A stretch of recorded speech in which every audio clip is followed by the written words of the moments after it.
একদিন Rene Descartes এরকম শুয়েছিলেন রাত্রেবেলা, তার ঘুম আসতেছিল না, ইনসমনিয়া, এবং তখন তো মোবাইলও ছিল না যে তিনি রিল দেখবেন। তো তিনি হচ্ছে সিলিং এর দিকে তাকাইছিলেন। সো এই যে ব্যক্তি, এনার নাম হচ্ছে রেনে দেকার্তেস। ইনি হচ্ছে সর্বপ্রথম স্থানাঙ্ক জ্যামিতি বা এই যে বিভিন্ন বিন্দুর মাধ্যমে যে কোনো একটা অবজেক্টকে বা কোনো কিছুকে আসলে প্রকাশ করার যে পদ্ধতি, সেইটার তিনি প্রবর্তক, এবং তার নামই আসলে স্থানাঙ্ক জ্যামিতিটা আসে। তার আগে আসলে আমরা ইতিহাস করে জেনে নিই। একদিন রেনে দেকার্ত এরকম শুয়েছিলেন রাত্রেবেলা, তার ঘুম আসতেছিল না, ইনসমনিয়া, এবং তখন তো মোবাইলও ছিল না যে তিনি রিল দেখবেন। তো তিনি হচ্ছে সিলিং এর দিকে তাকাইছিলেন। তো সিলিং এ দেখেন কি একটা মাছি বসে আছে, এই যে এইরকম মাছিটা। তো মাছিটাকে দেখে রেনে দেকার্ত চিন্তা করলেন যে আমি আসলে কিভাবে মাছিটাকে খুবই সুন্দর করে প্রকাশ করতে পারবো। তো এই মাছিটাকে অবস্থানটা প্রকাশ করার আসলে কোনো উপায় আছে কিনা। এই উপায়ের মধ্যে তার সিলিংটা আসলে বাই কোইন্সিডেন্ট এরকম দাগ কাটা ছিল। তো তিনি সেইটাকে দেখে বললেন যে আচ্ছা, তাইলে আমি যদি জিনিসটা এভাবে প্রকাশ করি যে এই মাছিটা এটা একটা মূল বিন্দু বা এটা একটা বিন্দু, এই বিন্দু থেকে ১ ঘর, ২ ঘর, ৩ ঘর দূরে, এবং এই বিন্দুর সাপেক্ষে ১ ঘর, ২ ঘর, ৩ ঘর এবং ৪ ঘর উঁচুতে অবস্থান করতেছে এই মাছিটা। এই যে এক্সপ্রেশন স্টাইলটা তিনি প্রকাশ করেন, এবং এটাই পরবর্তীতে স্থানাঙ্ক জ্যামিতিতে রূপ নেয়।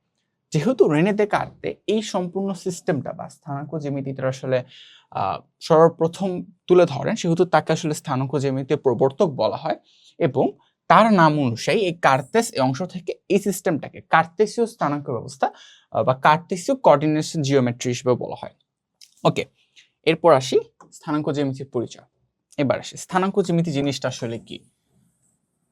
ওকে, স্থানাঙ্ক জিনিসটা আসলে কি, যদি বইয়ের ভাষায় বলি, স্থানাঙ্ক হলো স্থানকে অঙ্কের মাধ্যমে প্রকাশের পদ্ধতি।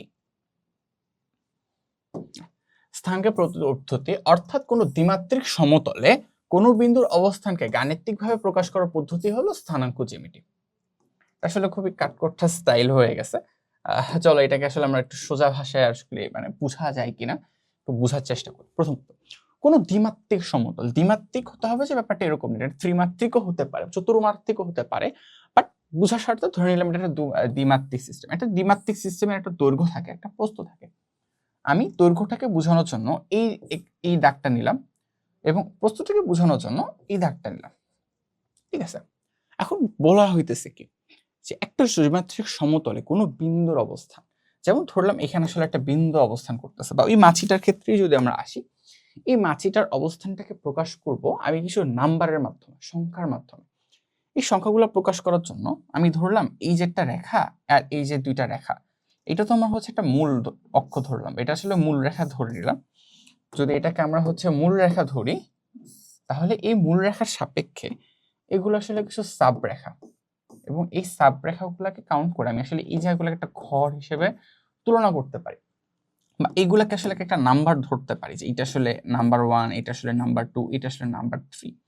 সো এরকম যদি আমরা ধরতে পারি, তাহলে যেটা হয় মূলত স্থানাঙ্ক জ্যামিতিতে, এই যে নাম্বারগুলো আছে এটার পরে কন্টিনিউয়াস যেতে থাকে 4, 5। এই মাছিটার ক্ষেত্রে এই মাছিটা আসলে 1 ঘর, 2 ঘর, 3 ঘর, অর্থাৎ 3 নাম্বার 3টা ঘর দূরে অবস্থান করতেছে। তাহলে এই মাছিটার দৈর্ঘ্য বরাবর অবস্থান কিন্তু 3, এবং এই মাছিটার প্রস্থ বরাবর বা উপর বরাবর যে অবস্থানটা সেটি কিন্তু 4। আমরা যেটা দেখতে পাই 1, 2, 3 এবং 4। তাহলে এই যে মাছিটা, যার মাছিটার এক্সপ্রেশন আমি 3/4 দ্বারা বুঝাচ্ছি, তার মানে এই মাছিটা আসলে আমার মূল বিন্দু থেকে আনুভূমিকভাবে 3 ঘর দূরে, এবং উপরে উপরে উলম্বভাবে আমার 4 ঘর উপরে অবস্থিত। এই যে কোনো একটা নাম্বারের মাধ্যমে আমি আসলে কোনো বস্তুকে এক্সপ্রেস করলাম, এটাই আসলে আমার স্থানাঙ্ক জ্যামিতির কনসেপ্ট, বা স্থানাঙ্ক জ্যামিতি বলতে এই জিনিসটাই আসলে বোঝায়।